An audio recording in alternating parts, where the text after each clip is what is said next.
2016లో 26లో ఈ వీక్లో ఈ మంత్లో జరిగే ఎగ్జామ్లో 10 డేస్లో 100 నేర్చుకున్నాం. ఇందులో ఫస్ట్ చూసుకుంటే శిశువికాస పెడగాయిలో 20 బిట్స్ నేర్చుకున్నాం.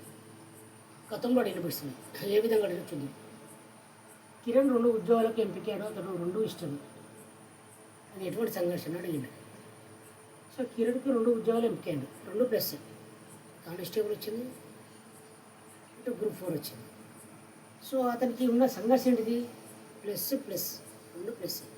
సో ఉపగమన సంఘర్షణ. ఎటువంటి సంఘర్షణ అంటే ఏంటిది? ఉపగమన సంఘర్షణ. సో గుర్తుంచుకునేది గత ఎగ్జామ్ అడిగింది. ఉపగమన పరిహారం అంటే ఒక +1 మైనస్, పరిహార పరి అంటే 2 మైనస్లు. Okay right. ఒక విద్యార్థి వాస్తవిక వయసు 8 సంవత్సరాలు. వాస్తవంగా ఒక స్టూడెంట్ యొక్క వయసు ఏజ్ ఎంత అంటే 8 సంవత్సరాలు. అంటే ఇప్పుడు 2026 అంటే మనకు 2018లో పుట్టిండు అంటే 8 సంవత్సరాలు. మానసిక వయసు 10 సంవత్సరాలు.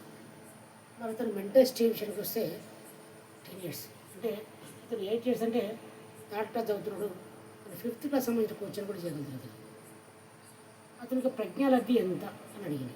అంటే ఏం చేయాలంటే నేను ఫస్ట్ మానసిక వయసు వేసుకోవాలి. ఎంత మానసిక వయసు? 10 సంవత్సరాలు. అంటే మైండ్ పైన ఉంటుంది కనుక మానసిక. ఆ తర్వాత వచ్చేది వాస్తవిక వయసు అంటే కింద ఉంటుంది. వాస్తవిక వయసు 8 × 100 వేసుకోవాలి. ఇప్పుడు చేసుకుంటే మానసిక వయసు బై వాస్తవిక వయసు × 100 చేసుకుంటే 2 4 8, 2 5 10, 4 1 4, 4 25 100. సో 25 × 5 ఎంత అంటే 125 ఆన్సర్. మానసిక వయసు మెంటల్ ఏజ్ వాస్తవిక వయసు గుర్తుంచుకోండి. మైండ్ పైన ఉంటుంది కాబట్టి మానసిక వయసు పైన వేసుకోవాలి. వాస్తవిక కింద వేసుకొని × 100 కొట్టుకుంటే మనకు ఆన్సర్ వస్తుంది. ఇదే ఆన్సర్ 100, 120, 125, 130 ఇచ్చింది 125. Okay simple. మానసిక వయసుపై వాస్తవిక వయసు × 100. అందని ద్రాక్ష పుల్లన అన్నది. ఇప్పుడు ఎగ్జామ్ రాస్తాడు, ఏంద్రా నీకు అందరికీ 10/10 నీకు రాలేదంటే ఆ రోజు నెక్స్ట్ వీక్ని అనుకోకుండా కరెంటు పోయింది ఇంటికాడ, అందుకే నేను లేకపోతే మస్తు అవుతుంది, ఏదో రకమైన ఆన్సర్ చెప్తారు. దాని హేతువులు చెప్తాను అంటారు. జనరల్గా తెలంగాణలో హేతులు చెప్తాను. అంటే హేతులు అంటే లేనిదాన్ని క్రియేట్ చేయడం. సో హేతుకీకరణ అంటారు. అంటే జరిగినట్టు చేయడం. ఈ దశలో ఆత్మభావన ప్రారంభమవుతుంది. ఆత్మ అంటే పూర్వ బాల్య దశ. ఆత్మ అంటే పూర్వం గుర్తుంచుకోండి. పూర్వంలో ఆత్మలు ఉండే అనేక గుర్తుంచుకోండి. అదే పూర్వ బాల్య దశ అవుతుంది. పూర్వంలో ఆత్మలు ఉండేది అనేవారు. సో పూర్వ బాల్య దశ అనేది ఆత్మభావన గురించి తెలియస్తుంది. ఆత్మకు పూర్వకు లింక్ పెట్టండి, ఈజీగా మీకు వస్తుంది. నెక్స్ట్ హెరిడిటరీ జీనియస్ గ్రంథ రచయిత సర్ ఫ్రాన్సిస్ గాల్టన్. గుర్తుంచుకోండి, hereditary genius sir Francis Galton. Next 20 భౌతిక ప్రశ్నల నుండి ఒక విద్యార్థి 15 ప్రశ్నలకు సమాధానం ఇచ్చాడు. అతని గుర్తింపు గణన గుర్తించాడు. 20 మల్టిపుల్ చాయిస్ క్వశ్చన్స్ ఇచ్చినాం. పేపర్ కరెక్షన్ ఇస్తే 15 మార్క్స్ వచ్చినాయి, అబ్బాయికి 5 మార్క్స్ రాలేదు.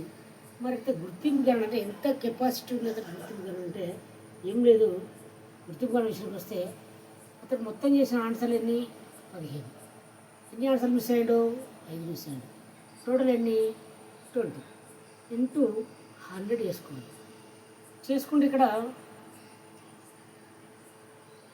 టోటల్ మనకు 20 కదా. 20 1 5. 15 మైనస్ విషయానికి వస్తే 5 విషయానికి 10 × 5 = 5. 50 అంటే 50 అని గుర్తుంచుకోవాలి. అంటే గుర్తింపు కన్నా 50% 50%. 15 ఇస్తే 20 ఇస్తే 15 ప్రశ్న చేసిండు. అక్షరంగా 10 ఇస్తే 50% కానీ అంటే గుర్తింపు గణన విషయానికి వస్తే మేనేజ్ చేసుకోవాలి 50%. గుర్తుంచుకోండి, గుర్తింపు గణన చేసిన ప్రశ్నలు అన్ని మేనేజ్ చేసాడు డివైడెడ్ బై టోటల్ × 100 కొడితే గుర్తింపు గణన వస్తుంది. గణిత గణనలు చేయడంలో ఏర్పడు సమస్యలకు సంబంధించిన వైకల్యం. మ్యాథమెటిక్స్ సంబంధించిన Telugu super, Hindi super, English super, science, social బాగా చేస్తాడు. మ్యాథమెటిక్స్ పోతే అర్థం 0 మార్క్స్ వస్తాయి. సో అతనికి ఎటువంటి వైకల్యం ఉందంటే డిస్కాల్కియా, కాల్కులేషన్ అంటే గుర్తింపు కాల్కులేషన్ చేయడంలో అతడు తిక్కమాకి అయితే అంటాడు, మ్యాథ్స్లో ఫెయిల్ అవుతాడు, అన్నిట్లో పాస్ అవుతాడు. ఓకే, ఆ విధంగా. నెక్స్ట్, బాలల విద్యా హక్కు చట్టం 2009 ప్రకారం ఈ వయసు వారు 2009లో విద్యా హక్కు చట్టం వచ్చింది. ఏ సంవత్సరం వరకు ఫ్రీ ఎడ్యుకేషన్ చేసుకోవచ్చు. 6 to 14 ఇయర్స్. ఓకే, విధంగా 10th క్లాస్ వరకు చెప్పుకోవచ్చు. జాతీయ విద్యా విధానం 2020లో ప్రకారం విద్యాస్థాయి మనకు జాతీయ విద్యా విధానం వచ్చింది 2020లో. ఇంకా అప్పటికి అమ్మాలు అయితే లేదు సరిగా. దాని భాగంగా ఇప్పుడు చిన్న పిల్లకాయలు స్కూల్ పెడుతున్నారు. సో మరి జాతీయ విద్యా విధానం యొక్క విద్యాస్థాయి అంటే 5+3+3+4 అంటే 5 అంటే ఏంటంటే ప్రీ ప్రైమరీ స్కూల్ 3 years ఉండాలి, అందులో నర్సరీ ఉండాలి, ఎల్కేజీ ఉండాలి, యూకేజీ ఉండాలి. 3 ఫస్ట్ క్లాస్, సెకండ్ క్లాస్ ఎన్ని అవుతున్నాయి? సెకండ్ క్లాస్ వరకు 5. 3rd, 4th, 5th, 6th, 7th, 8th. 8th తర్వాత 9th, 10th, 1st, 11th, 12th అంటే గ్రేడ్ 10+. సో ఈ విధంగా 5+3+3+4. 5 అంటే nursery, LKG, UKG 3 years, first class, second class మొత్తం 5 years క్లోజ్. నెక్స్ట్ 3 ఏంది?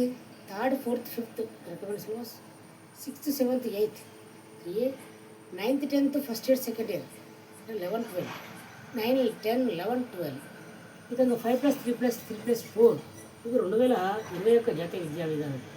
నెక్స్ట్, కుక్కల మీద పావులో చేసిన ప్రయోగాలు వీటి కిందికి వస్తాయి. సాంప్రదాయక నిబంధనం.